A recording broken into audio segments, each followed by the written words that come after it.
রসুলপুর নামক একটি গ্রামে খুবই সুখী একটি পরিবার বাস করত, সুখ এবং দুঃখ নামে। কি গো, আজকে কাজে যাবে না? না গেলে সংসারে তো এখনো কিছুই নেই, কি খাবো? হ্যাঁ গো গিন্নি, সেটাই ভাবছিলাম। ঠিক আছে, তাহলে আমি কাজে যাচ্ছি। ভালো করে থেকো, কেমন? যাচ্ছি গো।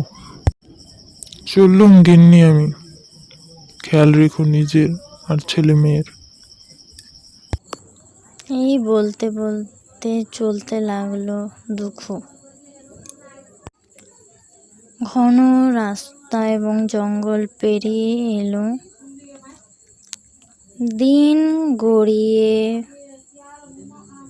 দিন চলে যাওয়ার পর রাত্রি নেমে আসে এবং অনেক রাত্রি হয়ে যায়, তবু দুঃখ বাড়ি ফেরে না। তার বউ এবং তার ছেলেমেয়েরা চিন্তিত হয়ে পড়ে, এত রাত হয়ে গেছে। কি গো মা, বাবা যে এখনো এলো না, কোনো খারাপ কিছু হয়নি তো? সেটা তো ভাবছি বাবা, তোর বাবা তো এত দেরি করে না কখনো, আর এত দেরি বা তো হওয়ার কোনো কথা নেই। কি হলো মানুষটার, এখনো আসলো না? চল তো গিয়ে একটু দেখি।